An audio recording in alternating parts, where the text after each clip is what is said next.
What's going on, everybody? It's your boy B Wise here with L Miles. And your man Trigger. back with another episode of Strictly Sports. How we doing this week, fellas? Can't complain, brother. Fantastic, man. It's been a while. It's been a while. It has been a while. Sorry, everybody, for our little hiatus. I was in OTAs, getting ready to start my season with the Carolina Panthers as the backup water boy. Um, Backup water boy. Oh my Backup water boy, goodness. man. Hey, 45,000 a year, backup water boy. But Hey, no, we back. We here. We got a lot to talk about, a lot to cover. Uh, so where y'all want to start? Trigger? Nah, what y'all got on your heart? I know I got a little template. it don't matter to me. Um, let's see. What's on Y'all want to the go straight into the NBA? we can? Let's All right, get it. We got the finals. Game one NBA tomorrow final. night. Finally. Feel like it's been weeks Yeah. since the last NBA game we saw on TV, so good lord, the Yankees are beating the hell out of the damn Twins right now. Look at him. My bad, I'm getting I, distracted. Anyways, yeah, some of the NBA finals. Celtics, Mavs. Gonna be a great series, I think. Luca versus Jason Tatum. Kyrie, Jalen Brown, like all the stars you can imagine. Uh, Porzingis is back. Porzingis is supposed to play, and it's going up against his former team. So Hmm. everyone's was putting a narrative out there that he didn't like playing with Luca, or didn't Luca wasn't the best teammate in terms of passing the ball. Um, they talked to him about it, and he said, no ill will in Dallas. I don't believe that. He's Kyrie. absolutely, positively going to use that as fuel and motivation. Like, hey, maybe he feels like they didn't use him the way that he wanted to be used there, and now he's gonna come back and haunt them. So Kyrie playing his former teammates. Kyrie going against his former teammate because he was there when Jalen Brown and Jason Tatum were a little bit younger. yeah, those Hmm. rookies. They were close to getting to the NBA Finals with that group, but that was when LeBron was still with the Cavs, and they just absolutely went in, and LeBron just like, nah. But the Celtics have been very, very close, quite a few times, especially over the last 4 years, 4 or 5 years. Hmm. They got to the finals a couple of years ago against Golden State, and Golden State, being the champions that they are, showed their experience, and then on the big stage, and they ended up winning another championship. But I feel like this Boston team, obviously, they're the best team in the league. They've shown that. They've done it time and time again. And I want to address something real quick. And I was one of these people that thought this as well, that Boston might have had one of the easiest walks to the NBA Finals, maybe ever. Um, and it's just unfortunate. Obviously, it's not the Celtics' fault. They would like to play everybody at full strength and be able to beat them at full strength. That way, there's no excuses. There's no asterisks on each series. Oh, well, what if Donovan Mitchell was healthy in the Cavs series? What if Jimmy Butler and Terry Rozier played in the Miami series? What if Tyrese Halliburton didn't get hurt after a couple games? And honestly, I feel like with those teams healthy or not, Boston still wins each of those series against those teams. And when you look at the East, none of the teams are fully healthy outside of maybe the Orlando Magic, and that includes the Boston Celtics. They lost Kristaps Porzingis in the Miami series. Like, everyone's overlooking that. They're saying, Boston's this big juggernaut. They won so many games, and they're focused on the other team's star players. Well, Kristaps Porzingis was a huge reason as to why the Celtics have been so successful this season. Losing him was a huge deal. Obviously, they did well without him, and I feel like they're still a good team without him. But they're going to need him to beat Dallas, because Dallas is those bigs they got, man. They are young, they are hungry, and they want it. So Porzingis has to be available. Al Horford, he's a good defender, but he's also older. He can only keep up with so much. He can only space the floor, but so much. But Porzingis, he brings a different element to that team, man.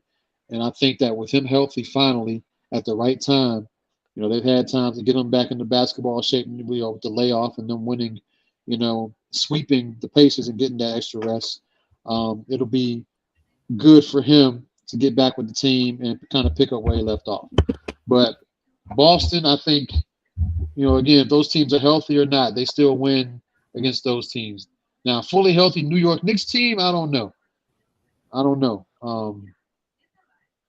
That remains to be seen. But I think, Boston showed their dominance in the regular season by winning the most games. They had the best home record. Just lived and died by the three, but mostly lived by it for the most part. And they showed that same dominance in the postseason, and they've been hampered with injury as well. So, I can't really sit here and say that maybe they had the easiest walk in the finals. It's just the way things lined up, unfortunately for them. But I think if Halliburton's healthy, if Donovan Mitchell, Karis LeVert, Jared Allen are healthy, if Jimmy Butler and Terry Rozier are healthy, I still think the Celtics beat those teams. I'm not going to say easily, but I think in a 7-game series, everybody fully healthy, Boston still beats those three teams. So people are going to talk about it. This is the easiest trip they've had to the finals or whatever.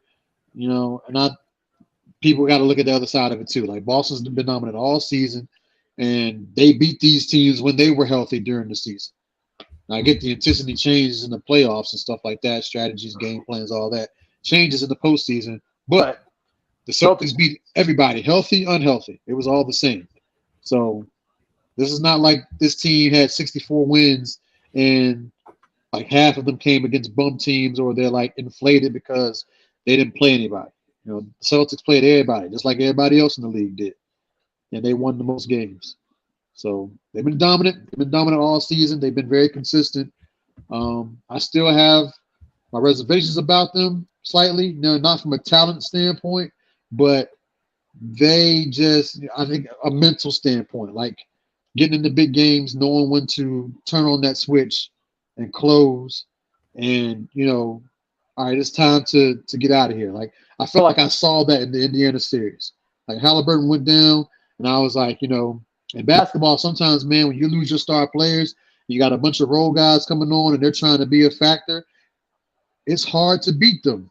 It can be very hard to beat. I feel like it gets harder because you're in the pressure's on even more because now you're expected to win. Like when Halliburton goes down that series, Eastern Conference Finals, now everyone's like, oh, the Celtics have to win now. So that puts a little bit of pressure on them. So for them to go out there and not only answer the call, but to sweep Indiana, I mean, I think it's huge. Now, granted, Indiana probably should have been up 3-1 in that series based on how 3 of those games went. Like Boston outright beat them in 1 of those 4 games. The other 2, there was some luck involved, and then they had that big comeback, and I think it was game 3 or game 3, one of the middle games. They had the big comeback win, and it's just amazing how that happens. But in game 1, Jaylen Brown hit that shot. Another thing I want to bring up too. They should have fouled. That shot right there, and I think Pascal Siakam wanted to foul him, but because of where Jaylen Brown's positioned, knowing time, situation, and score, he's behind the 3-point line. He knew that immediately he's going to go up into a shooting motion. So he didn't want to foul him and give him 3 free throws or potentially give up a 4-point play. Yeah. So Pascal Siakam did the best he could. I mean, he was all over him. He did everything he could possibly do. He got as close to him as he possibly could without touching him. And Jaylen Brown just made a hell of a shot. I mean, just give him the credit. Like, he hit it and took the game to overtime. But likely he missed that shot, game over, Pacers win. Now, those types of plays, those shots right there, now that necessarily didn't cost the Pacers the game, but it very well may have cost them the series because plays like that happen in that situation, then you look at Indiana, they're the road team, they're the underdogs, they're playing in a hostile environment, they've held their own, they were highly competitive, they had a chance to win that game in the end. And for Jaylen Brown to hit that shot like that, in that situation, the drama, all that stuff that comes with that, it can absolutely deflate, demoralize, and just absolutely crush a team's spirit. Like those plays right there, I think that play right there pretty much decided the series because Indiana had all the momentum. They had control of the game in those last few minutes, and they gave up the lead. And Jaylen Brown hits that shot, and it was like they're going to overtime. And I knew right away, I was like, Indiana's not going to win this game. They're not going to win this game. Like, they were defeated. They looked defeated. and it resonated and it carried throughout the rest of the series, and they never recovered from it. So plays and shots like that can linger throughout a series and affect the team, whether people want to believe it or not. It is real. And I remember a prime example a few years ago. Miami got swept in the first round of the playoffs by the Milwaukee Bucks that year. Larry, I know you might remember this, but I remember you living in your apartment in Richmond, and I came down to visit, and we were watching it. It was game one, first round, Eastern Conference playoffs, game one. Chris Middleton hits a jump shot at the end to beat Miami at the buzzer. The game was tied. It was going to overtime. Yeah. Chris Middleton hit that shot at the end, and Miami didn't win another game. They got swept. And I think that right there took it out of them because they fought and fought and fought, and they were right there in the end, just like Indiana was in game one against Boston in the Eastern Conference Finals. And that shot Chris Middleton hit, it was tough. It was contested. You know, the guy was all up on him, closest could be without fouling, and Chris Middleton just drained it. And that was a game, and that was a series right there. Miami never recovered from that. So those plays have power. They impact players. They do things, and they like absolutely can crush and determine a series like that. Do you think that speaks to Indiana's lack of playoff experience that in that situation in that moment, or lack of experience in the NBA in general, maybe? Yeah, absolutely. I mean, they got a bunch of guys who've never played that deep in the playoffs before. Yeah. You know, obviously Rick Carlisle, you know, the head coach, he's been around. This is his second stint with Indiana. He coached with them back when Reggie Miller was still playing late in his career. But Rick Carlisle, he knows a thing or two about going deep into the postseason. Obviously the guys on the team don't really have that experience. So he got a ring, don't he? He won one with the Mavericks. Maybe he won one with the Mavericks, didn't he? Was he the head coach in 2011? I thought he was. He might. I'm not sure. Rick Carlisle. I didn't think he did. He won one alongside Larry Bird in 1986. Hold on, no. As a player, Rick was first recruited by Boston Celtics, helping them win the 1986 championship alongside Larry Bird.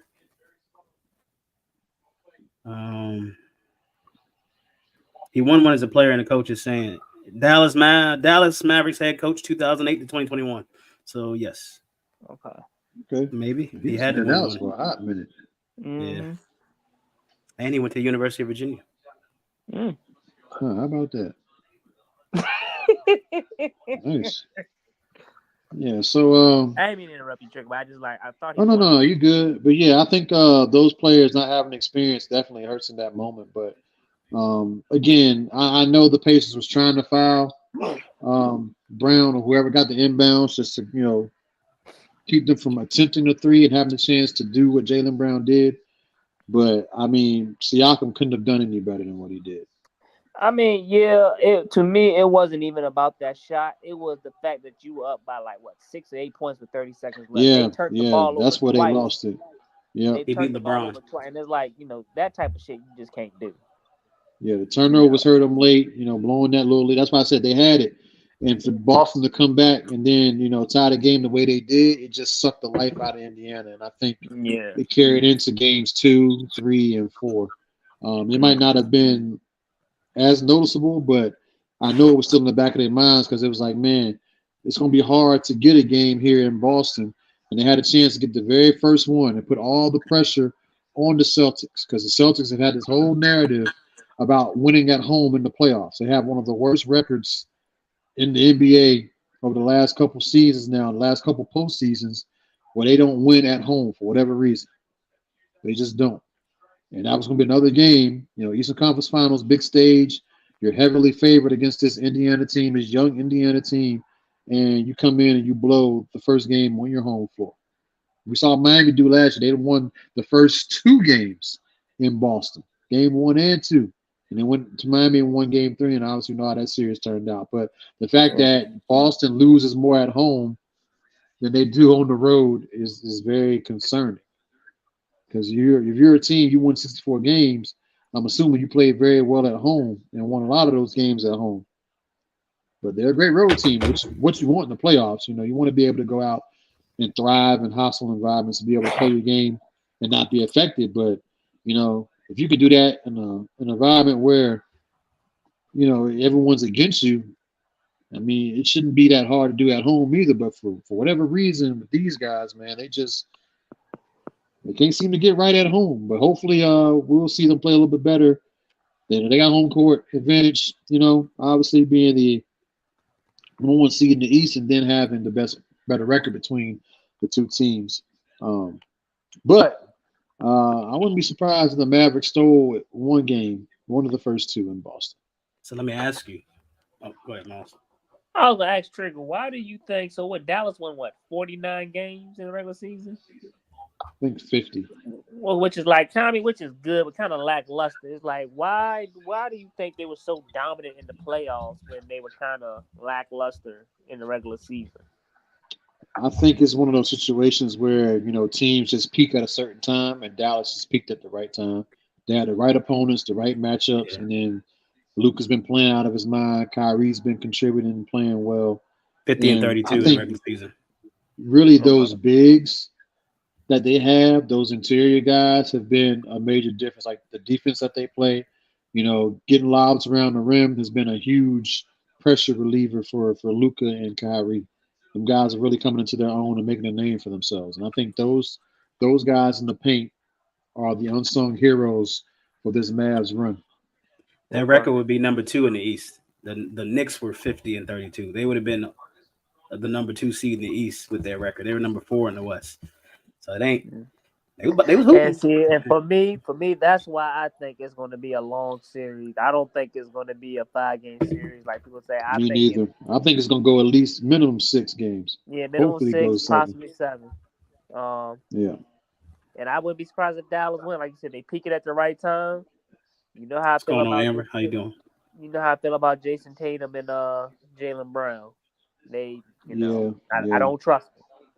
And then like I was saying earlier, they've been close so many times now in their career. Like every year, every other year, they're right there.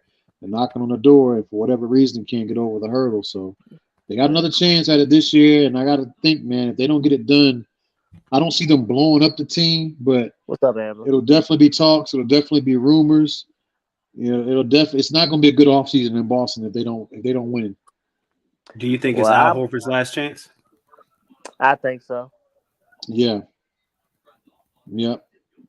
But I'm hoping the Mavericks win. God, I want the Mavericks to win so Jerry Jones can feel that pressure, boy. The Rangers won it last year, and if the Mavericks win it this year, ooh, Jerry. Didn't the Stars get bounced? Huh? Didn't the Stars get bounced out? Did they? I think the Stars lost, or did they win? Well, that's how they still made the Western Conference Finals.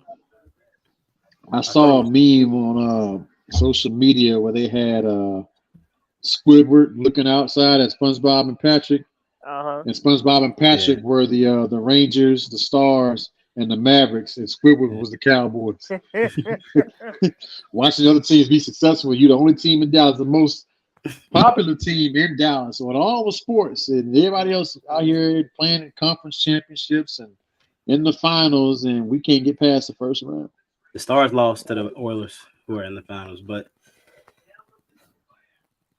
I won't got further in the playoffs than Dallas did. The and Cowboys I think they did. made it. I think they made it to the Western Conference Finals last year. The Stars. I believe so. Yeah, they did. I'm gonna say they did. Yeah, they said the last time they made it was 2023. This was before they made it this year. So. Mm-hmm. All right, so I'm gonna transition y'all because y'all want Kyrie to win the championship. What's y'all thoughts on LeBron's comments on Kyrie? LeBron, he capping. He full of shit. Why you say that? Hold on, He's going to Dallas next year. Huh? I missed it. I kind of been out of the net a little bit. What exactly did LeBron say about Kyrie? He hates not playing with Kyrie. Yeah. Huh? Go ahead. Go ahead. No, you the moderator. You take it. No, you got it. I was looking. He's pretty much saying, he's happy for Kyrie, but he's mad as shit because he doesn't have Kyrie on the team. Yeah. But I think one of LeBron that was trying to trade Kyrie while he was in Cleveland. That's why Kyrie left. Well, I know Kyrie he left. I believe he left because he wanted to kind of be the guy. Well, from what I understand, from what I read a long time ago, and I don't know if this is the truth or not, but it makes sense. So when Kyrie was drafted by Cleveland, obviously this was after LeBron had already left. I guess they had promised him, the keys to the car. Like he's like, this is your team. We'll build around you. Blah blah blah. You're the guy. LeBron decides to leave Miami to come back to Cleveland. I don't think Kyrie. I don't want to say he wasn't a fan, but like it was almost like everything that was promised to him, it wasn't there anymore, or like Wasn't it kind fulfilled. of it kind of fell off. Like it wasn't his team anymore. It was LeBron. So I don't know if he kind of felt slighted by that, and he ended up wanting to go elsewhere so he could have, so he ended up going to Boston, and he was with, Jason Tatum and Jaylen Brown, and that didn't work out. And then he went to Brooklyn to play with KD and James Harden, and then that didn't work out. And now he's in Dallas with Luka, and I had to be the first one to say that I thought that was a bad match. Yeah. And I thought that was going to be like the two games, they don't complement each other. Like they play the same brand of basketball, just one guy's a forward, the other guy's a guard. But like I was like, there's no way they'll be able to play together. Like they both need the ball in their hands. Who are they going to get around them? Like, how's that going to work? And lo and behold, they figured it out. They're in the finals, and they got a chance to actually win a championship. Like they're actually giving. Like they're not picking Boston, or I'm not seeing Boston just running over top of Dallas by any means. I think Dallas is going to really give them a run for their money. This is absolutely the toughest matchup that Boston will have out of all the teams they played so far.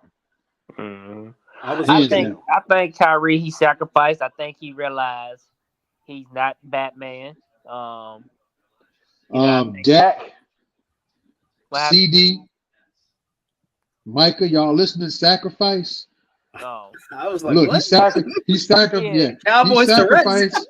He sacrificed, and where he said to rest. You funny. Cowboys to rest. He said, he said he sacrificed, right? And look where he at in the finals. Yeah, you see, when you sacrifice, when you give up enough, you get more than enough in return. But I was looking at I Am Athlete. I saw a clip where Kyrie was talking about it, where I believe they had that conversation with upper management, and he went over to China, and I guess they had a conversation with LeBron, and something got leaked to the media, and that's what kind of fueled all that and what got the process started for him going to Boston. He said him and LeBron never had a real conversation about it now in Cleveland, and I think now they've kind of cleared the air and mended, and that's why you see that this stuff is going on. How they talking. And I think a lot of it had to do with, and I mean, I think Kyrie, he knows how LeBron is. He did not want to be high and dry because LeBron did not commit at the time. And, LeBron leave, and then he's stuck in Cleveland, and, LeBron then fucked up the roster. Right. And then his career is in shambles. So that's why Kyrie's like, well, no, fuck. Kind of what happened to D Wade in Miami when LeBron left for Cleveland. Yeah. He saw what happened to D Wade. He's like, I'd be damned if that's going to happen to me. So let me get up out of here. Yeah. Oh, damn. I think we're getting ready to see LeBron in Dallas with Bronny. That's no. I've been hearing so many conflicting and seeing so many conflicting reports on that. I think that's like LeBron and Bronny thing. It's like 2-3 teams that want him, and he don't want to play with his dad, but his dad want to play with him. So I feel like wherever Bronny gets drafted, I don't know. LeBron's. Yeah, because he's a free agent. He can sign wherever. It ain't like he got to demand a trade or something. But I don't know, man. It's just. But I feel like either or. But I feel like for whatever reason, I feel like they're not going to end up on a team together. Yeah, I think Bronny is telling his Pops, I love you. He want to be his own man. I don't know. They about to hide. I feel like his dad on the same team. Yeah, I feel like with his dad on the same team, man, it's just too much pressure for him, and he just want to be his own person. It's bad enough. And they still gonna make the comparison. They still gonna talk about his dad, but I think it'd be worse if his dad was there. I think it's worse when you got to go one on when your dad gonna put you in a low post and body you. I mean, well, we expect that would happen. Yeah. That situation come up in the game. That's what I would want. I wouldn't want to play with him. I want to destroy this little nigga. Oh, they done. Oh, they done in the post. Yeah. Yeah, ain't no letting up. You thought Caitlyn Clark got foul hard? Shit. Let that little nigga come in the paint if you want to. And you gonna hang that post up on your wall too. Right. Boy, you gonna feel all this. He'll be his own person. He's never gonna be his own. It's like Michael Jordan's son. They're gonna be Michael Jordan's son. Like it's Mind you, his name is LeBron James too. yeah. He like, ain't. like you ain't gonna be your own person. Yeah, So he then would never you be fucked his up own. on that one. Like Bryce got a chance, but Yeah. Bronny, yeah, he always gonna be LeBron James Jr. Yeah, when I see, like I said, I figured LeBron and Kyrie had pretty much cleared the air and everything was cool because, over the years LeBron had talked about and we've seen reports of Kyrie potentially coming to, LA when they were shopping Westbrook. And we thought that Kyrie and LeBron would reunite in LA, but that didn't happen. But, they always LeBron had talks and stuff and would say stuff about playing with Kyrie and had nothing but great things to say. So, yeah, I mean, for me, I feel like if the opportunity presented itself, maybe they will want to get together again, try to win another championship, where that might be. Most likely in Dallas, where Kyrie's at. They got a good thing going. They're in the finals this year. If they were to add LeBron this offseason, that would definitely put them over the top, especially if they win this year without him. Yeah. Hey, I got a random question. Do y'all eat this part of the bread? All the time. Yep. All I the just time. did. All the Just time. did. All the time. Made me a quick sandwich before I got on here, and that's one of the pieces I use. That's the heel. Right, that's the good part. You fold if you don't want to make a whole sandwich. You fold it over and make you two sandwiches. I use that to make hot dog. Yeah, hot dog. Hot dog bun makes a perfect hot dog bun. But it folds very nicely. But Amber, as a player, you got to look at it how if they win a championship together, maybe. But I still think he's gonna be in LeBron's shadow. But it could be like Ken Griffey Jr. and his daddy. They hit back-to-back home runs, and that was one of the best moments in sports. If he goes with LeBron and wins the Ken championship, Griffey's daddy ain't LeBron. I know that in that context. But that's a situation where the term was better than the dad. Yeah. So it's Bronny might end up being better than Bron. Stop it. Think about it. If LeBron helps him get two championships. If him and LeBron play together and they get two championships and Bronny wins 3 or 4 on his own, Brandon, I'm just saying, stop. I mean, yeah, championships. And Bronny gets 5 championships. I know we measure guys by championships and all that, but I mean, like if he ain't putting up the numbers, like he's just a role player. If he's just a role player, it's a little different. Like you got a bunch of guys in NBA history who've won a lot of championships, but they didn't. Like Robert Horry comes to mind. That man got 8 rings? Yeah. But none of us would be the first ones to pick him if we had our choice to start our own team. Like he would not be. He probably wouldn't even make the roster. Like we had to choose 15 roster spots. Robert Horry probably would be nowhere occupying any of those spots. Let's just be honest. But the man got a bunch of championships. So you got guys in the league who got the titles and everything, but they ain't got the scoring, they ain't got the numbers and the playoff games and all that stuff. What if he get 5 chips in 10 years and 30,000 points? 30,000 points in 10 years? Yeah. So he's scoring 3,000. 3,000 a season. Brandon. 3,000 a season. 30,000. I still don't think it won't be as close to his dad. I mean, I feel like he have to do. I mean, he had the championships, but I feel like as far as individual accolades, that's averaging 37 for 10 years. I'm talking league MVP. Every year, every other year, All-Star every year, All-Star MVPs. He got to do the dunk contest. His dad wouldn't do it. Hey. You got to do a 3-point shootout. For starters, he's a point guard. He got to coach a team. He got to be the head coach of a team. Right. He got to be 25,000 points. All right, 5 championships, 25,000 points. A slam dunk contest. 2 defensive players of the year. He's a guard. He's not winning defensive player of the year. Hey, Gary Payton. He might be like Gary Payton, bro. And I feel like the guard should be in the running. I feel like Drew Holiday should be in. Marcus Smart. Should have been defensive player of the year. Marcus Smart. 2 of the best guard defenders in the NBA. Hands down. His first year, he can get a 6th man of the year playing for the Lakers. He can get a 6th man of the year. It's possible. I don't know. I gotta see, man. I've seen his tapes and stuff at the combine. Said 14. 14 points in high school. Yeah, it's crazy because a lot of the guys like Trey Young, Zion Williamson. He a I remember team watching player. their. Sacrifice. I remember watching them. I remember watching the high school highlights and stuff, man. And them dudes is like lighting up the scoreboard. Like Man, I'm typically, you mad. see guys, you see NBA guys in high school, and you know they're like, oh, they go into the league. Like they usually putting up numbers. Yeah. But that's what Kendrick Perkins said. He said, in high school, you putting up. He said, in high school, I averaged 28 and 16. Bronny averaged 14 and 5. He sacrificed. Yeah, even Team. Patrick Beverly averaged like 30 a game in high school. Pat Bev, and he ain't known for he a defensive guy. He ain't known for scoring, but he averaged like and all the guys in the NBA, man, probably averaged like 20, 30 points in high school, easy. But you gotta realize they ain't have the pressure that Bronny had in high school though.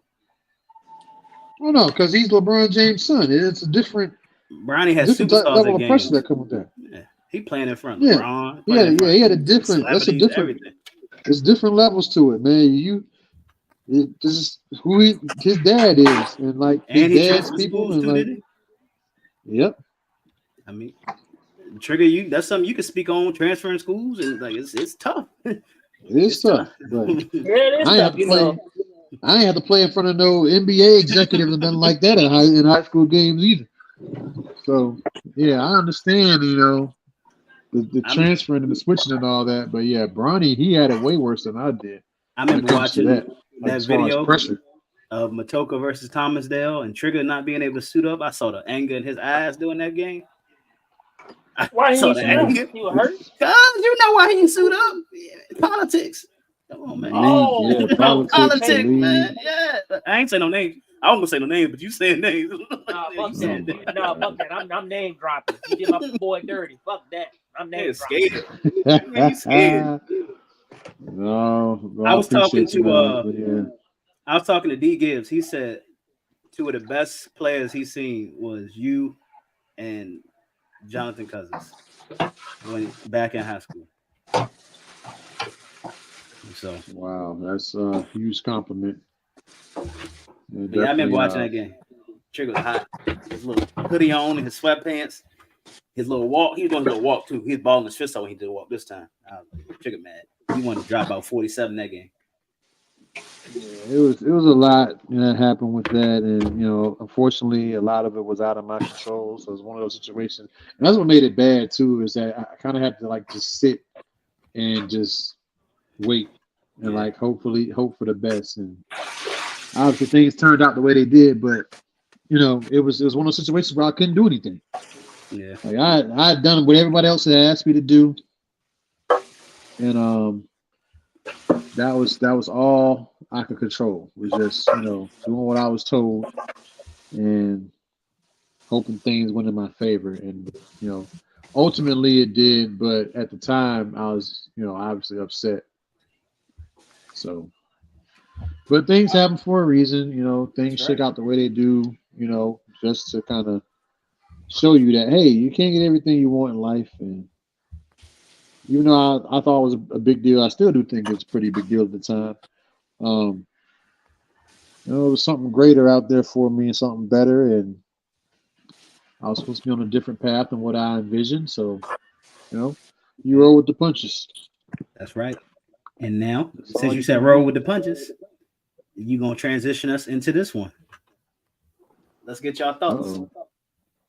CC, Angel Reese, and the W. Rolling with the punches. I like how you did that. Okay.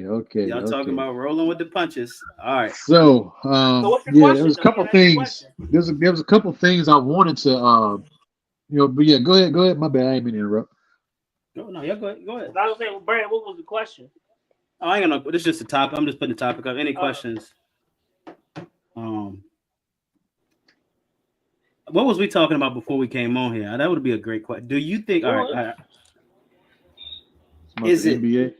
The WNBA? Bronny? So I'm talking about what me and Miles were talking about in the pre-room about. Yeah, gotcha. Never mind. MLB Network. What is everybody's thoughts on is Caitlyn Clark the reason the W is in the spot it's in today right now?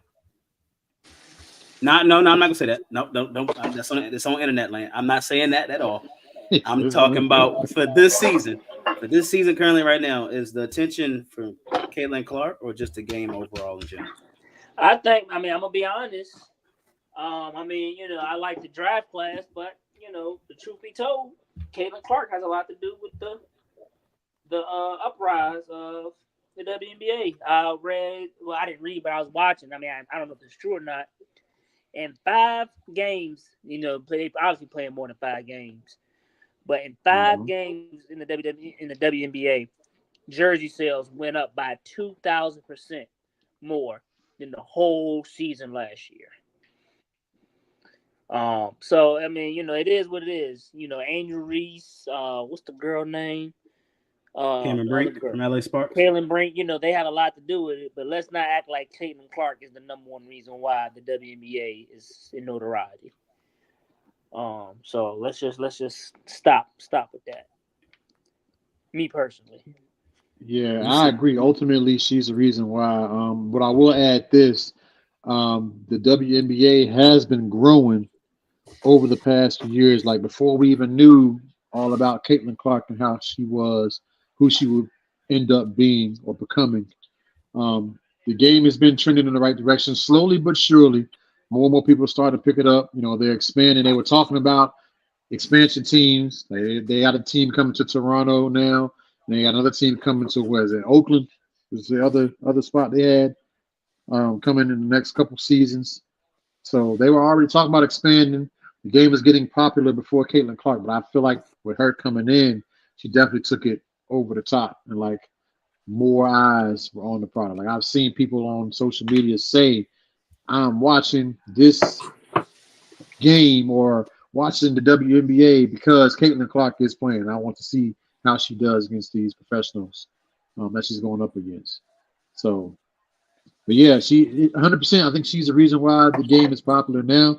But I don't want to put it out there that the WNBA wasn't anything before her, because it was moving in a direction to where people were starting to get more interested. They're adding more teams, and the game is becoming more popular amongst kids, and especially like fundamentals. Like we like to watch the men play because it's more exciting, but the women, because they don't have the athleticism that the men do, they have to heavily rely. No, Brandon, they don't. They don't. Y'all ain't seen Breonna Stewart play. If I'll say that. Breonna Stewart get 25 in the league. She get 25 in the league. When she out there start dunking on motherfuckers from the free throw line, then we can have this conversation. But that's what I'm talking about. That's fundamental, Brandon. That's what I'm talking about. That's athletic. Athleticism. Yeah, they're athletic. They're not as athletic as the men. I can't go out there and do that for 40 minutes. Okay, we're talking about professional athletes. I am. Anywho, it's at different. One point in my Okay, life. The games are different. I mean, I did a whole essay. This is like my final. When I was in college, I did a 25-page essay. Yeah, 25 pages. It was double spaced, so it was like I typed up what fucking professor reading all that. No, it's like my senior seminar class. Oh, okay. So we had like a topic. Ain't nobody read that. Well, he did. Apparently, I got a C on it. But anywho, so we had to choose a topic. I forget how exactly the assignment was set up though, but that was the only thing we did the entire semester was work on that paper. Okay. Whatever amount of weeks. So yeah. So but my topic was I was comparing the WNBA and the NBA and talking about how the WNBA is more fundamental than the NBA. Not to say that they don't use fundamentals, but you watch WNBA games, like watching college basketball, like they play defense, they set picks, the footwork, the time it takes for stuff to develop, like they have to really come down and play together and do certain things and really rely on the fundamentals to give the fans a show. Whereas the guys in the NBA, they can rely on their talent. Like they ain't got to necessarily be out here doing things the fundamental way. They got to be extra. They got to do one-on-one. They got all these fancy crossovers and, jumping and dunking and all these crazy, three-point shots and all this stuff. Like it's entertaining almost more so than watching a game and trying to learn. But the WNBA, I'm not saying it's not entertaining. It's a little bit more grounded. You don't see them playing above the rim. You don't see them, blocking a lot of shots the way that the men do. You don't see them doing the same things on the same level that the men are. So, like, that's why people aren't as invested. That's why the WNBA don't make as much as the NBA, because people aren't buying tickets to come and watch people set screens and play defense. Now, again, the game is getting more popular because of certain female superstars coming out of college that are, bringing more eyes to the product. However, I don't think the WNBA, and I think y'all have heard me tell you this before, I don't think the WNBA will ever be as big or get on the level as the NBA. Now, it'll keep advancing. It'll keep getting better. It'll keep growing. They'll probably add more teams over time. They got 12 teams right now, something like that. Yeah, they got 2 more coming in the next few years, and they'll probably add more because there's plenty of other big cities left, plenty of other places that don't even have professional sports teams that would welcome one, like Richmond. Yep, there you go. So hey, WNBA team in Richmond would if Richmond put a WNBA team, if Richmond put a WNBA team, and I would go to a game. I'll go watch them play. They're gonna put it in Jackson Ward. Hey, no, we getting a new arena. They getting a new arena. They need rebuilding. I will say this though. History has a funny way of repeating itself. Back in the early '80s, what up, Ethos? Ethos. No, I was reading Anthony's comment there. Back in the early '80s, the NBA won't doing well. Oh my bad. I just want to know. Shut up. What I'm made sorry. It popular was Bird versus Magic, and I feel like that's what's gonna happen with Caitlyn and Angel. It's gonna be, they might. I mean, I don't think it's gonna be as good as the NBA, but this might be the reason why the WNBA shoots up to what it might be. And then, to me, the best player is not even in the WNBA yet. There's a girl out in Southern California. Juju. Wait till she comes. You think Paige Beckers? And she got the bun? You think Paige Beckers is going to be signature? What you think Paige Beckers is going to transition to the league? I think she'll be like Caitlyn Clark. I think she'll struggle. But Juju, she got the size and she got the skills. You can't bully Juju, and Juju got that grit. No, they ain't gonna try her. They can pick on Caitlyn because she's a scrawny, little white girl. She's not very big. I trigger McAfee. I was trying to be careful. I was trying to be careful. But no, she's scrawny, white girl, whatever. Like they, these professional athletes in the WNBA who have been there for a long time and are tired of hearing them talk about her, making it seem like she's the reason why, the game has been put on the map for them specifically. They'll bully her. She's just got the type. She just, you can bully her a little bit. I will say that the WNBA. Okay, my fault, Trigger. The WNBA. No, I was gonna say this, but there's other people that come in like a Juju that you ain't gonna be able to bully. Now she'll get treated a little bit different than Caitlyn. Watch what I tell you. Because of that. I will say this: the WNBA, you cannot wait 3 years. You have to give Juju like buku money. Because that's why these women are staying in college because they make more money in college. That skinny white elbow would hurt too, boy. She's pointy. she got no fat on her. Right. I think WNBA next year, y'all need to bring in the Brinks trunk for Juju. You can't wait 3 years for her to come out. Give her how much they're gonna give her? Because I think the highest paid WNBA player is only making like $200,000. Well, we talked about it. Whatever they offering her. NIL, you gonna have to up that. You can't wait. Now I think the money is going to increase as the game grows and more teams are added. While more the people hot, you still got to strike. So you cannot. More people can't let her do USC for 3 more years. You got to go get her now. Somebody. I'll tell you what, if she does stay in college and she develops, man. Yeah. It'd be like old boy with Miami, Jaime Jaquez. Mm-hmm. Oh yeah, it would. Yeah, she's gonna be tough. And if she comes out, she's gonna be tough. Yeah. She can come out anytime, but if she stays there and works on the game and then does it, Well, I like mean, yeah, she got a she's gonna chance. stay because like I said, the NIL money. She's a millionaire. She's a millionaire in college, but then you go to the Mhm. WNBA, you make $200,000. So it makes sense to stay in college. That's what I'm saying. WNBA, y'all need to. Hey, look, if you come out early, Like Ice Cube, hey, I got $5 million for you right now. yeah. Come play this 3-on-3 So, league. $5 million. but like Oh I said, any gosh. publicity is good publicity. So I mean, I will say this: Angel Reese put a tweet out saying, she got out to, she got off the bus, went to the hotel, and she was harassed, and cameras all in her face. I don't condone the harassing, but Right. look, you wanted this popularity, you got to take the good with the bad. So cameras constantly in your face, that's what you got to deal with. You going to the grocery store and people taking pictures with you, that's the shit you got to deal with. You want the popularity, you can't have it both ways. You got to take the good with the bad. And I Yeah, feel you like can't. a lot of these women, they really, they don't want what they said they want, as Brandon said earlier. You got to take the good with the bad. So, you don't have a private life. These NBA players do not have a private life. And that's what comes with the territory. You want the notoriety, now you got it. So I think Yeah, you can't sit there and say that Caitlyn Clark ain't the only reason why we're doing this too, or whatever, and then be mad when somebody trying to come acknowledge you and give you credit for that. yeah.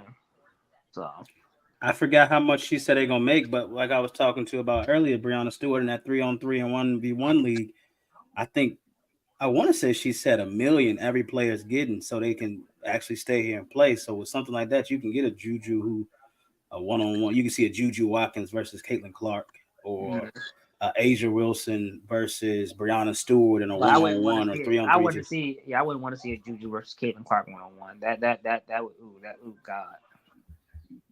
Juju So was you ever seen the 6'3". Chihuahua fight a pit bull? Neither have I, but I can assure you it ain't pretty. Yeah, that ain't gonna be the match. Cause Juju what, a good 6'3"? It ain't pretty, I'm sure of it. But you're right. But she said they're getting equity too. They're getting equity in this league. They got enough funding for 3 years. So this could be something to entice a Juju Watkins to come out and come play. And I want to go back to what Trigger said earlier. He said the WNBA is not a one-on-one league, and I think that's what's hurting Caitlyn Clark right now. It's so fundamental that it's not fundamental to go shoot a ball from half court at all. Right. And you can't do that when you shoot 1 for 10. Like that's how you get 30 points. Like, and I think she's about 3 years away from when the league is really going to go to what she is. I think it's like Steph Curry coming in the 90s. If Steph Curry would have came in around 92, 93, 94. If he would have swapped time with his dad. Yes. Like I think the WNBA ain't got there yet, but I think with the players that are in there now, when the league changes, it's going to be even more. So imagine with the floor spaced out with the Asia Wilsons, the Breonna Stewarts, the Sabrina Ionescu. She plays on the Fever too. She was just drafted number 1 last year. Boston. Aaliyah Boston, yeah. Like who, by the way, I don't think is the best player on that team. What do you think it is? I can't tell, but it won't hurt. She didn't stick out to me. In one game or throughout the whole season? I watched the last 2 or 3 games, and I just wasn't impressed. You said that so like matter of factly, like disappointed. I wasn't, man. After you told me what you told me, it's like Aaliyah Boston, but I was like, really? It's like, all right, well, I'm gonna look at her. And since you made those comments, man, I ain't really seen her do much. Cause she got people going 2 for 17. So what? She did? I'm just trying to make sure she was got there getting buckets. So when do you think Caitlyn Clark is going to, emerge to like she was in college, if she does? I'm gonna say around year 3 or 4, somewhere between there. Like this year is gonna be up and down. We've already seen 30-point game, and she turn around and have a 3-point game. Like it's that's how it's gonna be. She's a rookie. She's trying to find a way. They beating her up. Like that's what comes with the territory. Now she's still averaging like 16 points a game, which ain't bad as a rookie. It might drop off a little bit next year. I'm expecting it to drop off a little bit next year and her to kind of settle in more. By year 3, I think she'll have figured some things out. She's averaging 13 points a game. was Caitlyn 13. Clark. I'm sorry. I'm wrong. Hold on. Y'all continue to talk. It should be around like 15 or 16. I The was way they talking said to it messed me Trigger, up. and I like to think outside the box. I was talking to You're Trigger right. like a 15, couple 5, and days 6. ago, and it Not depends on what bad her mind. numbers. It depends on what her mindset is. If she's all in on basketball, I'll give it about year 3. But she's a heterosexual female. If she decides, you know what, I'm young, I want to start a family, that might take a year or 2 off on her career. Like, what's the chick name? Scout. Skylar Yeah, Jacobs. you Yeah. know, you know, she had 2 kids. Now she's still good, but look what she could have been. Your mom, though. Yeah. You're like the whole. Yeah, and that's what Yeah, I'm you saying. want to So be a that's what I'm mom. saying. What is her mindset? Is she all ball, or 2-3 years down the road? You know what? I want a family. So, Yeah, that's a good point. Yeah, but if so she I all don't know. ball, We'll give me see. 3 years. But I But think. here's my worry. Go ahead. Go Huh? ahead. I was gonna say, here's my worry, because it's all media hype and everything around it, and I'm worried that they politicizing the fights and the cattiness and all that stuff too much. Like, for the stuff that Caitlyn Clark is going through, if a man in the league did that and was getting treated like that and was looking at the refs, they would call him soft. Like, he would be called soft. It wouldn't be none of the defense or anything like that. I mean, look at what happened when LeBron get fouled. If it's a hard foul or a soft foul, like, they'd be like, come on, Bron. Like, I worry that, like Trigger said, she had 30 points, she has 3 points, that it will rain off, but maybe it will regress back to the mean, or maybe it's so many new eyes on it and people who are basketball fundamentalists and truly love basketball will stick around, because this is some of the best basketball I've seen. Like, I sit here with the boys and show them this basketball to show them how to play basketball, to show with the W and women's college ball to see how to play basketball. Like, this is That's how how I you should say play it. team ball. Fundamental. Male You want to watch perspective and female fundamental perspective. WNBA. That's facts, Ethos. That's what they rely on. Yeah. But like you said, it's so fundamental that, like, I'll go back to Breonna Stewart. Watching her, the girl was coming off the screen, and Breonna Stewart just nudged Caitlyn Clark a little bit and just kind of like just bumped her from getting to the screen in time, because she went under the screen, and just showing, like you said, just little savvy stuff that you got, like nuances of the game that you won't pick up on as a rookie, with just stuff that just, like, all right, next time I know I'm going through, like what Kobe did in the Olympics. He said, I'm gonna run right through them. I know what they're gonna do on the screen. First play of the game. Run right First play of the through them. game. Yeah. Yeah. And it sets that mentality, like, I'm here to play, like, I'm here to ball, I'm here to hoop. And I like the fieriness that she shows. Like, when she got in the girl face, like, get in her face, like, I'm here. Like, you can't do this to me. Like, you ain't gonna do this to me. I'm here. Let's go. Let's play. And I think that's what. Hey, I got a question. You're expected to carry yourself a certain way. That's fact. What role do you think her skin color plays in the whole Caitlyn Clark hate? Quote unquote Caitlyn Clark hate. Hate?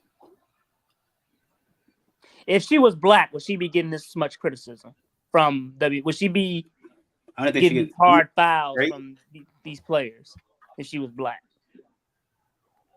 I mean, look at Angel Reese. Angel Reese got chokeslammed. Yeah, I feel like it would probably be about the same. Like, you had, no matter what, like, you're scrawny coming out of college, and all you did was shoot threes and score a lot of points, and everyone's following you, or you're the reason why all eyes on the product, and black or white, that people who are already there are going to be jealous of you, and they're going to treat you a certain way. So, like I said, Angel Reese is getting the same type of treatment. Only reason not getting blown up is because she's not Caitlyn Clark, Yeah. So I don't know. I don't feel like it would make a difference. Now, if she was Juju, who's bigger, a little bit more stout, I don't think it'd be a big deal. I don't think people would try to, like, pick with her or push her around, because she ain't got the type of frame to be pushed around by anybody. Yeah. But that's the beauty of it Caitlyn too. Clark, We're gonna see. it's easy. It's easy to push her around because she don't weigh nothing. She don't, like, she looked like she could easily be bullied. Or, like, and, like, you could do something to her and she's not gonna do anything back to you. Like, and that's why a lot of these females or a lot of these players feel like they could do that so comfortably. Man, I can't. But like what Matt Caitlyn? Barnes said, where's her teammates? Her Yeah, teammates right. should That's be what in I was these gonna like say. this. Where's your teammates at? But Caitlyn, you gonna have to throw a rabbit punch, baby. You have to swing. We'll pay that fine. Yeah, no one's really brought this up, and I think this would be interesting though. Is like, Blake Griffin's talking about how he got put her around when he first got teammates, to the league. her teammates didn't come to her aid or didn't get up in what's her name's face, and I'm like, I don't want to say like they had like this big plot or whatever, but like, did they stand back because they wanted her to take those lickings? Or like, do they feel I would say different, they or do.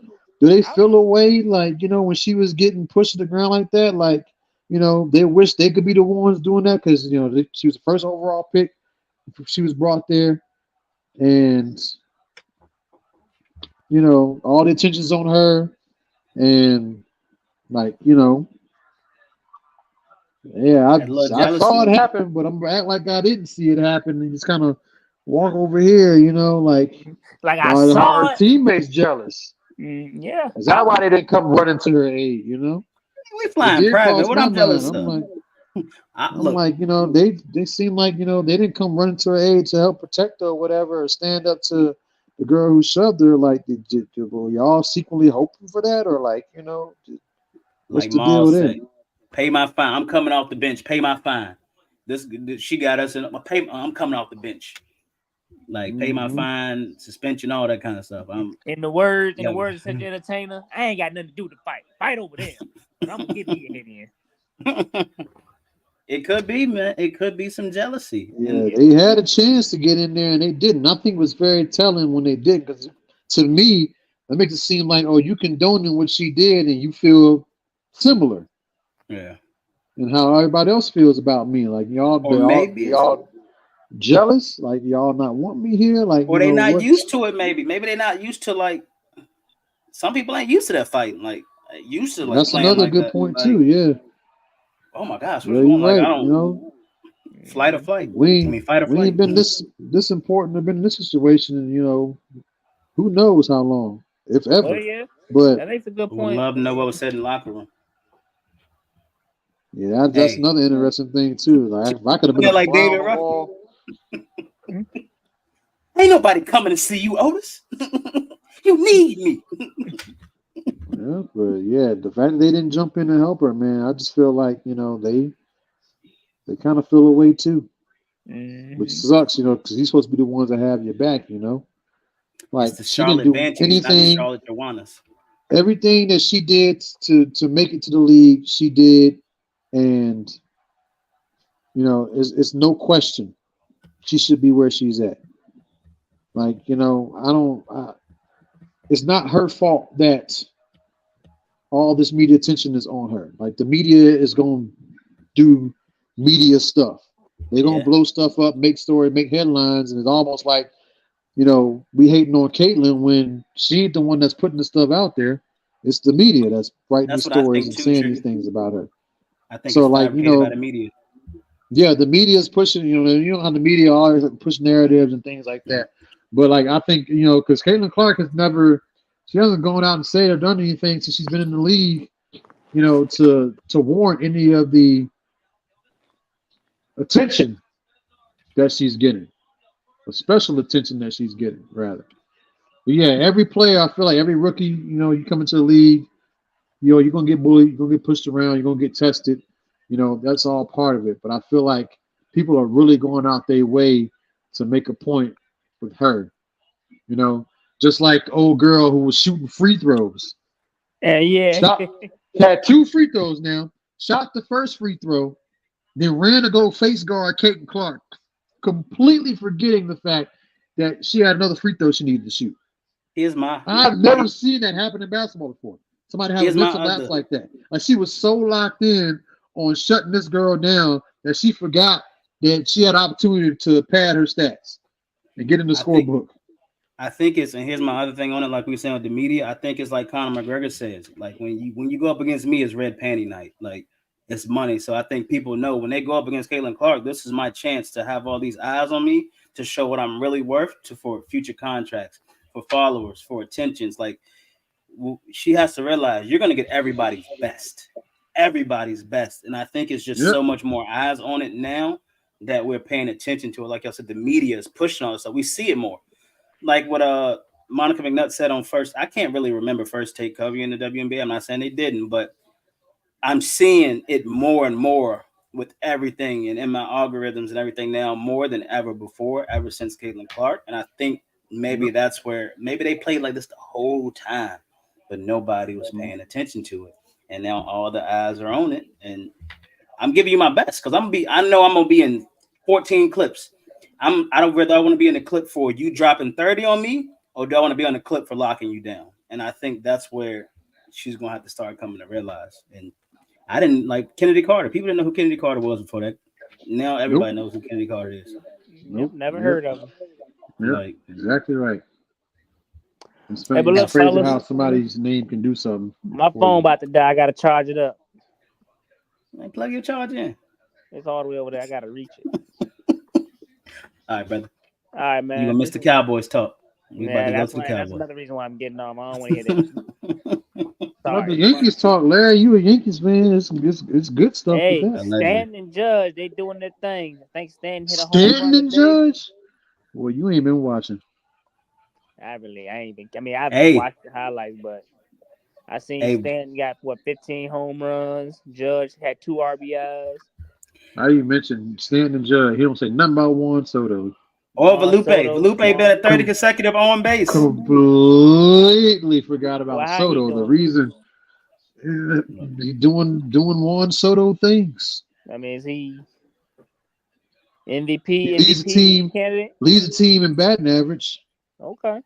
Appreciate but that. Judge leads in every other category. Yeah, Judge leads the league in home runs. The Yankees lead the league in fewest runs allowed. Although it look like they're trying to get that up right now. Yeah. Well, I will say this. I think the pitching staff, the starting pitchers, have the lowest ERA in baseball. All right, Ethos. We'll holler at you. Appreciate you for tuning in. Yeah. Appreciate not my elephant. Hey, we're gonna talk. We're gonna spend a little bit of time on the Bronx Bombers because we got to go to this NFL talk. Yeah, I mean, it's all positive. Yeah, all positive for the Yankees, man. They from the way the season started, man, I was very worried about the pitching because pitching is important. And Garrett Cole started his rehab last we night. had two. Yep, we had two starting pitchers who were pretty much injured throughout all of last season and coming back this year fully healthy and pretty much had to prove themselves. So it was no guarantee that these guys were going to come in and, be great right away. Plus, we lose Garrett Cole. So I'm like, oh man, pitching's in shambles. It's like we really got to put up some runs. We got to put up some runs this year. So that's why I think adding Soto was great because that was going to help with the offense because I felt at times that our offense was a little dormant last year. We couldn't score runs. It was hard to generate offense. I remember guys was getting up to bat and would just bunt just to try to get on base. It was sad. It was a sad, sad time. But this year, man, this is a completely different team, complete 180. Given the outlook of the season prior to when the season started to what I'm seeing now, they're tied for the best record in baseball with the Phillies. Coincidentally, the team they beat in the World Series in 2009, their last championship. So the Phillies must have been on a downgrade a little bit. I know at one point Phillies were talking about winning 125 games. So they lose skid a little bit. No, they ain't on a losing streak. I just think that it's the way the games have been set up. I think the Phillies had off when the Yankees played, and the Yankees won and tied them because the Yankees have been like a half game behind them for ever. But the Phillies have been leading the league in wins for quite some time now. They've been at the top of the list, and then the Yankees have been the consistent number 2, and then right under them, I think it's Cleveland. Then you got Baltimore, and then I forget who the 5th team is. But the AL is very strong this year, and but I think the Yankees, man, they look like a championship team. Like I said, I've watched every game except one so far, pretty closely. The batting order, I could say one thing or a couple things that have been consistent. The batting order, Guys are healthy. The lineup is not changing every game like it was last season. The pitching has been healthy. The rotation has been perfect. And Cole's ready to come back. Jason Dominguez is ready to come back. I mean, we're not even fully where we need to be as far as personnel goes, and yet we are tied for the best record in baseball. I personally want to shout out my boy Luis Gil, the one of the starting pitchers for the New York Yankees. This guy came out of nowhere. I had no idea who he was before the season started, but he is the best pitcher on this team right now, and it's not even close. Not even close. I say that with the utmost confidence. This man is a machine. You want to know what his ERA is of his last 6 or 7 starts? What is it? Like 0.86. Go. This man don't give up no runs. Nothing. I watched him pitch. I watched him pitch last night, man. The dude, he's on another level. And again, no clue who he was before. He's just one guy they plugged in and was hoping for the best. And he might be one of the best pitchers in baseball, if not the best pitcher in baseball right now. I will go out on a limb and say it.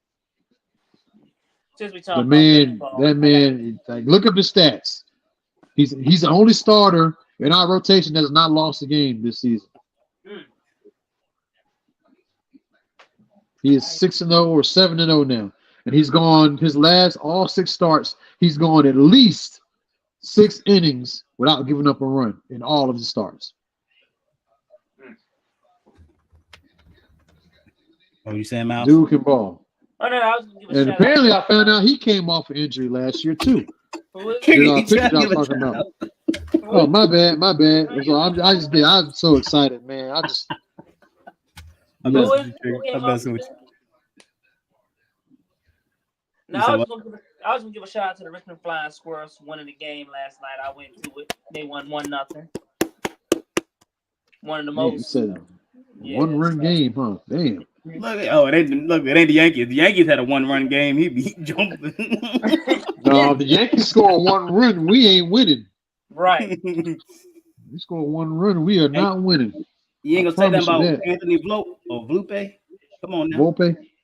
30 consecutive. Anthony Volpe. So, when the season started, they had Gleyber Torres leading off, and he just wasn't getting on base as much. Volpe was actually hitting down like he was like 7th or 8th in the lineup. But speaking of Volpe, hey, look, fellas, I gotta go. All right, brother. All right. Right on cue. All right, Trigger. Oh, boy. All right, bud. See you. All right. But yeah, Volpe got switched to leadoff maybe a month into the season, maybe before then. And he's been batting leadoff ever since. So the lineup has pretty much been consistent. It's been Volpe, Soto, Judge. The cleanup spot was Rizzo. It was between Rizzo and Stanton. Now they got Verdugo in that spot. And then they got Stanton batting 5th. He's been a designated hitter all season so far. He's not played in the outfield at all. And with the Stanton, I think they play him like 3 or 4 games, and they give him a game off. And they play up 3 or 4 games, give him a game off. And the games that he's off, they'll have Judge as a designated hitter, and they'll put like Grisham or somebody else out in center field to play. But yeah, so the lineup has been Volpe, Soto, Judge, Verdugo. You get Stanton, Rizzo, and then you got Torres, DJ LeMay, who just came back, and then in the bottom of the order, and then one of the catchers, either Austin Wells or Jose Trevino. But yeah, I mean, the lineup has been very consistent. The top of that order has been dangerous. Them guys, they get on base, whether they get hits, they draw walks, home runs, whatever. They are working the pitch count. They've been very disciplined. They're not expanding the zone or trying to chase after balls outside the zone. And that's made a hell of a difference this year versus last year. I feel like they were swinging at everything. Even Giancarlo Stanton, who I criticized for swinging at everything that's thrown at him, has been more disciplined this year, and he's been playing a hell of a lot better than he was last season. I mean, he is right there. Him, Judge, and Soto all lead the league, all lead the team in home runs. And I think Stanton might be second. And Judge is leading, and I think it's Stanton, and then Soto, and then everybody else. But yeah, Aaron Judge had a very slow start to the season, like he couldn't swing his way out of a paper bag, and then all of a sudden he just hit a switch, and like he was batting like 177. I think it was the lowest he gotten, and now he's up to about almost 300. Like he's been a man on fire. Like he's getting hits every game, and not just getting hits. Like he's getting extra base hits, doubles, triples, home runs, of course, and bringing guys in. You know, putting the ball in play, drawing walks. The man has done it all these last couple of months. I mean, he's been fire, on fire. And having Soto batting in front of him, Soto was probably one of the best hitters I've ever seen play this game in my time.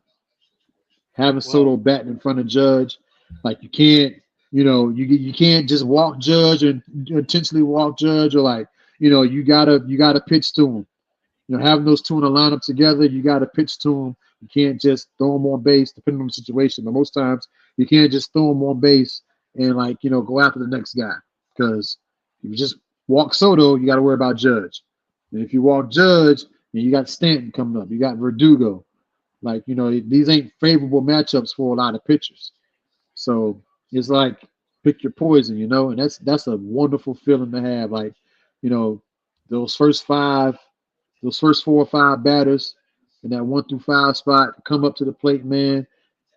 Somebody gonna get on base, and it's gonna end up turning into a run, and they just go up from there. And the defense has been amazing. And like I said, the pitching has been on another level. I couldn't have asked for better pitching than what I'm seeing. Like it's been completely. I was so worried about it. Now it's like the least thing I'm worried about. Now the bullpen, they can be a little shaky. Like you pull the starter out, and then the bullpen come in and start giving up runs, and it drives me crazy. But if I had to pick a weakness that the Yankees had, that would be it. The bullpen, and then our closer, Clay Holmes, who he got to be dramatic every time he goes up to try to save the game. And he has to load the bases with no outs before he finally gets 3 outs and doesn't give up a run. I'm like, dude, why you gotta wait to load the bases before you start, getting these outs? Like do that before we get in trouble. That would be nice. And then sometimes we get in trouble and they score. And score often. And we've lost a couple of games because of that this year. Like we've had games won. Like I'll never forget the Seattle Mariners series. I think it was the second or third game of that series where we had a 4-1 lead going into the bottom of the ninth. 4-1. And Holmes gave up 4 runs just like that. Happened in about 5 minutes. And we ended up losing that game.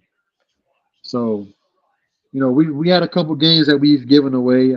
We gave one away to the Diamondbacks early in the season. We went to extras with them. We had a chance. And there was another one somewhere along the line we gave away. But yeah, I mean, it's but the season as a whole, it's been all I could have wanted at this point in time. We have the best record in baseball, or tied for the best record in baseball. The pitching has been great. The guys, the hitters, they're doing their jobs. Volpe is getting on base as the leadoff like he should be every game. He had that long hitting streak. It did come to an end a couple games ago, but the last 2 games he's right back on pace. He done started another streak, so he's 3 for 5 tonight. So there you go. I mean, you can't ask anything better from your leadoff guy in that position. I think making the switch from him from Torres to him was a great payoff, because Torres has been struggling all season in the leadoff spot, and then when we dropped him down on lineup, I mean he's still trying to find his way. So it'll be interesting when Dominguez comes back, if Torres will lose out that spot or not. I don't know, but Torres has had his moments, but ultimately he's been inconsistent.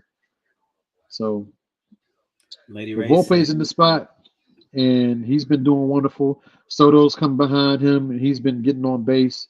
I think he has way more walks than strikeouts, which is what you want as a hitter. His plate discipline is great. Like I said, he hits the ball.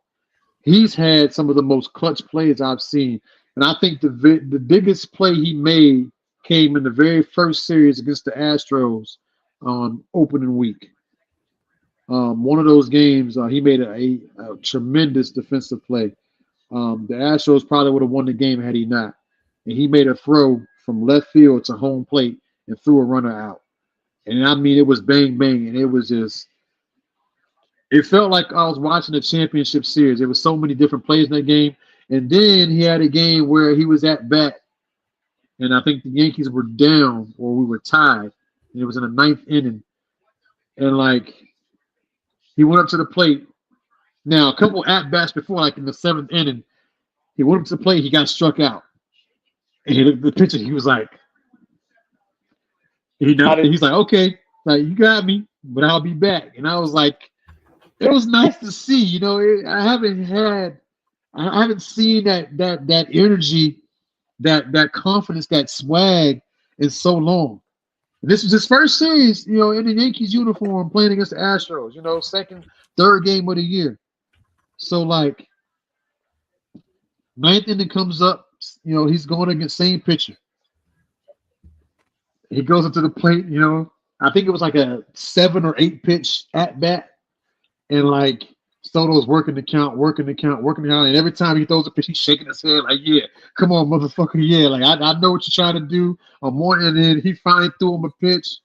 And Soto hit it so beautifully, base hit, brought a run in. And it won us the game. And I'm just like, man, if this is what we have to look forward to, I'm excited. And then the series against the Giants, same thing. Ninth inning, this man hit a home run to put the Yankees up. A comeback victory. The Yankees were down. Come from behind victory in that game because of the Soto's back. And he's made countless of other plays on the defensive side of the ball and behind the plate. And he's been doing it all year long. I cannot tell you how grateful I am for the Yankees organization for going out and getting this man. And Derek Jeter put this in the air. He put this in the air because he was doing an interview, or maybe he was on a guest on a talk show or whatever. They were talking about baseball. And he said the Yankees, if they want to take the next step and be championship contenders, they need to go out and trade for Juan Soto. They need to bring him in there. And several months later, go out and do just that. And they are reaping the benefits of it so far. So that's what it. Get that man a blank check. Pay him whatever the hell he wants. He deserves it. He's been a huge reason why we are 43 or 44-19 right now. Well, Trigger, my Red Sox are 31-31. We got a 9-0 win. 9-0 win yesterday. And we start another series tomorrow. And we're going to use that. We're going to transition. Yeah. You said what? So Yankees put up 9 runs tonight too, but we didn't. Y'all ain't been on 9-0. Gave up 5. Yeah, I know. Yeah, you do 9. We on that. Now my boy, if Gil was pitching, he wouldn't have gave up anything. But shoot, I think Rodon only gave up. Our starting pitcher only gave up 2 of those runs. And the bullpen gave up the other 3. So not bad. You can be a Red Sox fan, Lady Ray. You can come on over to the Red Sox. History, tradition, championships. Racism. Huh? What? Jackie Bradley Jr. played on the team from Prince George. It's a little racist. Was racist too. She a Boston Celtics fan though, so she might as well keep it in Boston. So. Well, yeah, you make a good point there. She might as well keep it in Boston. Besides, you want to be miserable. You want to be more. If you want to be miserable when it comes to baseball, yeah, you be Red Sox. Was. But they still better. Are. What do you mean? Getting better. Well, who is the Squirrels? Squirrels are Giants, right? If you want to, I think the Squirrels are the Giants. I have no clue. No clue. I think Giants. It's kind of weird. How they affiliated with somebody way out west. I don't get why the Nationals don't have the Squirrels. Like, yeah, like it's proximity. Like I don't get it. I don't get it at all. But yeah, I had the banner up there, as we saw. Trigger. What? Cowboys and contract. This day just keeps getting better because then the report came out earlier that Zach Martin is, mulling retirement. Mm-hmm. And then not only that, but Larry Allen, Cowboy great, passed away R.I.P. suddenly, which is very sad. And I remember Yeah. Larry Allen was one of the few players I remember growing up when I was watching. Obviously, talk about Troy Emmett and Michael Irvin, Dion, Charles Haley. The only offensive player that I remember, like vividly remember, was Larry Allen. And dude was huge. It was a tank. And I remember watching this video a few years back of Larry Allen when he first came into the league. Like this big dude, and guys were just pushing him around, right? Yeah. Like this dude was just raw. Didn't really know what he was doing. So when they finally coached him up and he tapped into his power, oh my gosh, this man, I mean, it won't no stopping him. Won't no stopping him. He was like Zach Martin before Zach Martin, almost. But and I also bring that up to say that Dallas, they do a good job of bringing in projects, players who have good size and can potentially be great, and working with them, and they've been doing it since the 90s. So if I had to say one good thing about the Dallas Cowboys, which I rarely ever do anymore, they're pretty good about getting talent and coaching them up into something. Yeah. And they're gonna need to do a lot more of that now with these contracts because they don't like paying guys big money, but they pay guys big money. Yeah. And because of it, we can't go out and get a Derrick Henry or DeAndre Hopkins or some guys or Mike Evans, somebody come in and like help these guys get to the next level. It's just not how it's gonna work. So that's why I say this draft, man, keep your draft picks. Make sure y'all go out and just get whoever you can and coach them up real good because y'all are really good at that, and get them developed into the player that you need them to be. And maybe we'll be fine, but I don't know if we'll be able to do that forever. And so far, it hasn't gotten us any championships. But you've created some all-pro players. Guys winning the individual accolades and stuff like that. So I guess that's something. So what's your thought? CD, you give him his $37 million? And I think you have to. I mean, Number one? it's a lot of money. I don't like the fact that you're paying Dak and CD and Micah, just ungodly amounts of money. But the market, Justin Jefferson just signed his deal. He's getting what, 35 a year? Yeah. 4 years, 140, 170, something like that. It was like 80 something guaranteed at signing. That's a lot of money. If you put it this way, because let's say you give CD 37, you give Micah what, 34, 35, Dak 60. If we're going off the salary cap for this year, 255 million, what's that? 11, 1, 6, 12. That's $131 million of a salary cap right there in those three players. Yeah, that's why I say when your 33 players are eating up that much of the salary cap, it's going to be hard to bring in pieces and pay guys in the future to keep the team together or to go out and get guys that come win a championship. And I know we were laughing and joking earlier about, people sacrificing now and getting more later. Like people want to say Tom Brady was never the highest paid quarterback.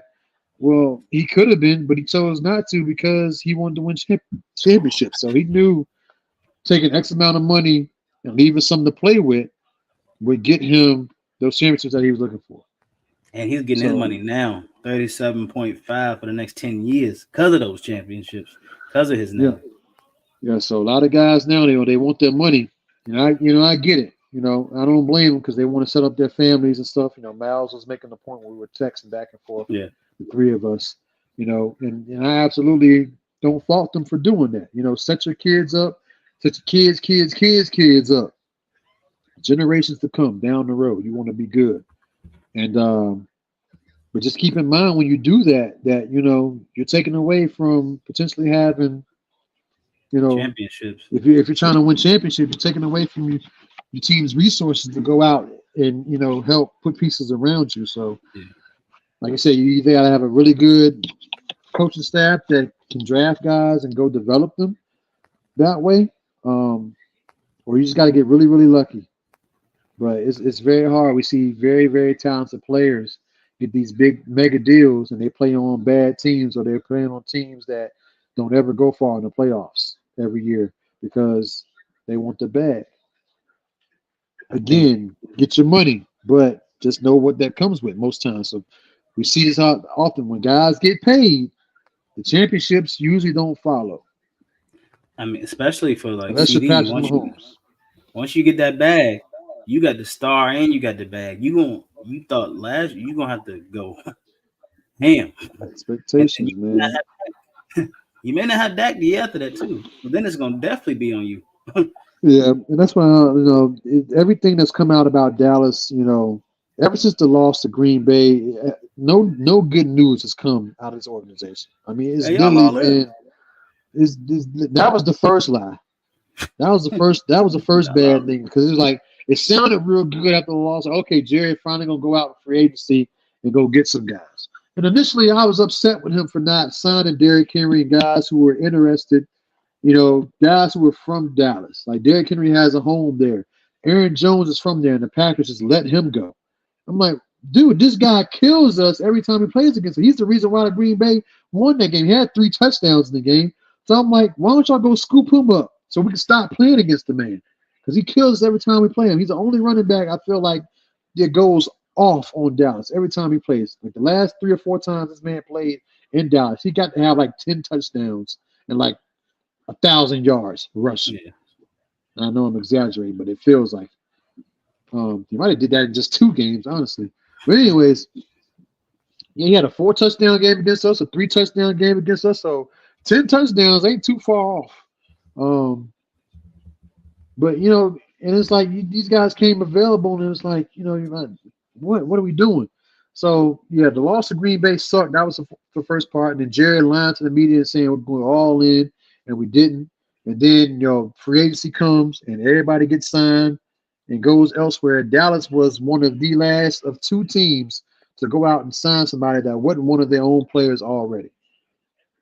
And that was the linebacker, Eric Kendricks, who was about to go to, was it Philly or Minnesota? He's about to go somewhere. Oh, no, 49ers. He's about to go sign with the 49ers and change his mind at the last minute, decided to come to Dallas. I think the reason behind that was I think 49ers weren't going to play him. He's going to be just a depth piece. But he went to his old coach, his former coach. Whereas in Dallas, he's a former coach, and he was probably going to play right away with the retirement of Leighton Vander Esch, and us not filling that spot. Now, we did draft a couple linebackers, or at least one linebacker in the draft I remember. However, I think the veteran Kendrick will be out there to start at least. So we'll see how that goes or what happens in training camp. But, Aaron Jones, 370 yards, 6 touchdowns all times versus the Cowboys in 3 games. So over 100 yards and 2 touchdowns a game. Yeah, that sounds about right. But anywho, so we miss free agency, don't sign anybody. Now we got these contract situations. Dak talking about getting his money, and Jerry saying that he not in a rush to pay him. He's going in his last year with no deal. Mike McCarthy going in his last year with no deal. CeeDee Lamb playing through his contract. Michael Parsons playing out through his contract. CeeDee Lamb then threatening, I'm not showing up for camp. All right, we go to the draft. We make a couple first good picks, and then after that, it's like, so it wasn't great. I didn't feel too good about it afterwards. Then we don't draft a running back either. We had opportunities to, but we didn't. And then what happens after that? We go and re-sign Ezekiel Elliott. Hey. Kept him last year for all that. And then not only that, obviously we lost a bunch of players. All that was happening in that timeline of free agency, the draft, signing Zeke. We lost a bunch of guys to Washington, including our defensive coordinator. We lost running back to Tennessee, and then we didn't draft one in the draft. Instead, we went to go re-sign Zeke. That's because we drafted y'all back. Yes, and I would have liked to have him or Brooks. Braylon Allen. Oh yeah, Braylon Allen. y'all did draft. We got Brooks. Braylon Allen. Braylon Allen was the one I was really high on because of his size. Low mileage too. It was like Derrick Henry, but like, you know, as far as body type, like I could see him being like a Derrick Henry type back. It's a big body bulldozer, which is what we needed. So they're gonna bring in Zeke, who's got a lot of tread on the tires, not a ton left in the tank. I don't look for him to turn back the clock from the first 4 years of his time in the league. So, but hey, it's definitely gonna be done by committee now. Zeke Elliott, you know, Rico Dowdle, and whoever the third string might be. Because y'all moving on pitch in. Slot. They said they trying him out at slot, a 5'5" slot receiver. Turpin? No, Deuce Vaughn. Yeah. I reckon it's fine. You know, hey, obviously Larry Allen passes away, and now we got Zach Martin talking about him potentially hanging up. I mean, it's just been nothing good coming out of Dallas, you know, from the time we lost to Green Bay in the playoffs up until earlier today. This has been bad thing after bad thing after bad thing. We got guys going into the season that potentially be elsewhere next year, talking about our star quarterback and then head coach McCarthy. But the good thing about that is I think Dak will get re-signed. He'll get his money. I think if Dallas doesn't get anywhere this year, McCarthy's obviously going to be gone. Bill Belichick can get that Bill money. Bill Belichick will be brought in, is my opinion. So I'm kind of wishing that this season is like a sacrifice year, just like no big expectations. And maybe Jerry Jones has designed it that way. It's not. Maybe he's trying to get McCarthy about it, about not putting the best players on the field and having these contract dilemmas and distractions and stuff to try to get McCarthy and scapegoat McCarthy, and then bring Belichick in there. And then once Belichick gets there, you know, they probably gonna have a top 10 pick in the draft. You know, they're gonna retool, get the guys he needs, and off we go 2025. So 2025, I'll say we'll make some noise then, because I have no hopes for this season coming up. I don't see us being I don't see us repeating as champs in the NFC East. I barely see us making the playoffs. That's what I was gonna say. The more and more I think about it, I had us as a playoff team, but now that I look at it, man, with all this stuff going on, all these distractions, the contract situations, the lack of, you know, all the talent that we lost, the lack of talent that we've had to replace that, like, I don't see how this team has the same success they did last year in the regular season. Yeah. And they've lost so many important players and pieces. And then you got guys who could potentially come in with, you know, hurt feelings with these contracts with Micah, CD, who are both missing camp, by the way. Got them coming in with hurt feelings later. It's mandatory too. And then Dak, you know, the leader of it all. He's, you know, his contract's not done. So, like, what is he thinking, you know? Is he going to dive on the ball on the ground that's loose on a fumble? Or it's going to be like, nah, I think I'm going to take it easy because I ain't got no insurance policy right now. I ain't got my money yet. He make it out this year, he guaranteed 50 to 60 million next year. Contract. So you think about that stuff as a player, man, like, you know, CD Lamb, you know, maybe he doesn't run a certain route, or he doesn't run hard enough, or he doesn't try to run through somebody, or, like, you know, he doesn't potentially put himself in harm's way to go catch a ball because, you know, I ain't got my deal yet, so I ain't gonna put myself out in harm's way to potentially get hurt and then, you know, mess up my money. That's what BB said. That's another factor, man. Brian Burns said he was playing like that because he got hurt and he didn't want to go full out because contract situation and all that kind of stuff. So yeah, so that's another game you got to play too if you're Jerry Jones. Like, you don't sign these guys, giving them money. Now all of a sudden, certain plays happen in the course of the game, and we know how important football players are, man. One play can really change a game.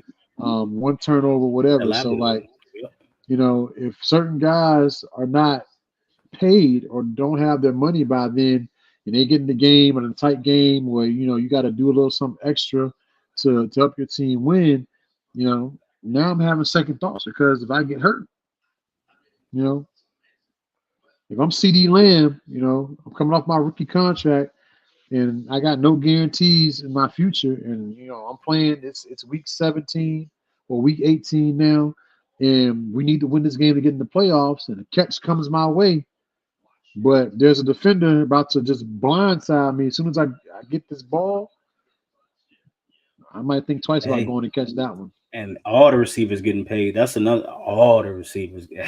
Yep, it's the market too, and it's like you can't set the market to 38 or 35 million or whatever, and then try to go pay him 25 million. Yeah, don't work like that. Whether you think he's worth the money or not.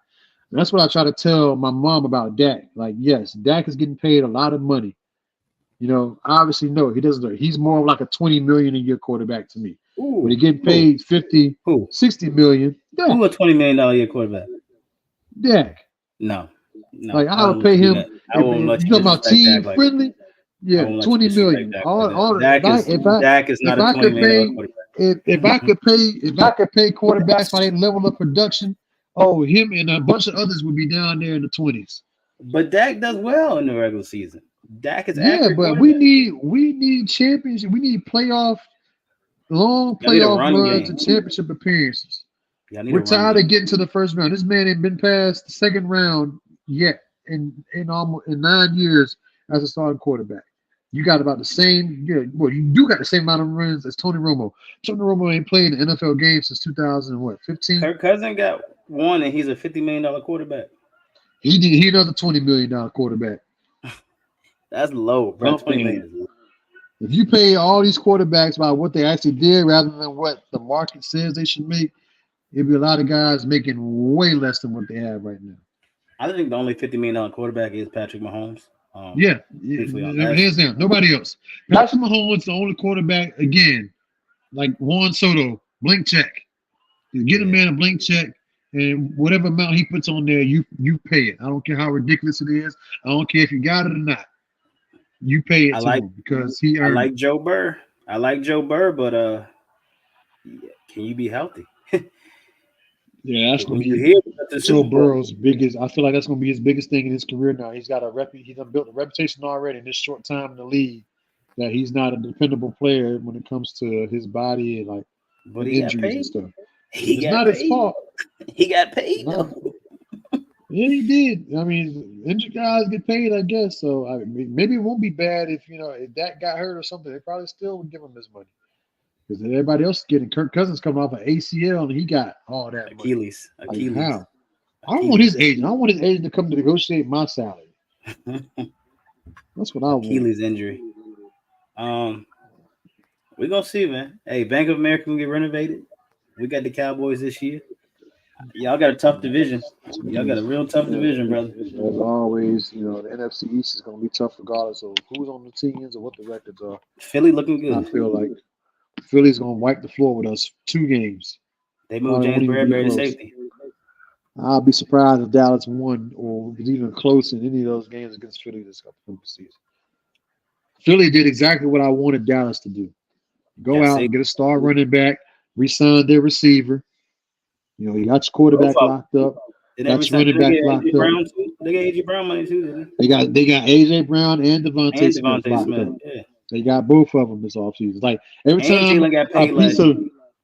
every time a piece of bad news came about what the Dallas Cowboys are doing, like the Eagles put out, we just re-signed AJ Brown. And Dallas does something else that's like, what the fuck are they doing? And Eagles just re-signed Devontae Smith. They lost DeAndre Swift and got Saquon. And they had a really good draft. They had probably one of the best drafts of everyone. Outside of Detroit. Detroit got 2 dogs at cornerback, and that's going to be a Detroit going. Yeah, Detroit has done a really nice job the last 2 drafts now. And they had a really nice offseason last year when they went out and got David Montgomery and a couple other guys to make that team what it was. Hey. If CJ and even Nico Collins got his money too. Nico Collins got paid in Texas. If CJ, Nico, and Steph go out there and go crazy, who did they get at running back? They got Joe Mixon at running back too. Man, y'all might not be the best team in Texas. Joe Mixon, in Houston. Yep. Y'all might not be the best team in Texas, brother. I don't think we are. And they got Stephon Diggs. Mm-hmm. Tank Dell, Nico Collins, Dalton Schultz. Oh, is his phone doing that thing? Your phone doing that thing, Trigger? I think your phone doing that thing. Oh, that means that's the time of night. We're going to see. I'm still here. Okay, I was about to say, I said, your phone doing that thing. You know, that's usually when we get kicked off, when your phone start doing that thing. But yeah, brother. I was going to talk about the Panthers in the playoffs, but I'm going to wait until our next episode because I'm going to do a whole rundown of why I truly think. The Panthers Blueprint got me hype. If y'all ain't seen it on YouTube, go watch the Panthers Blueprint.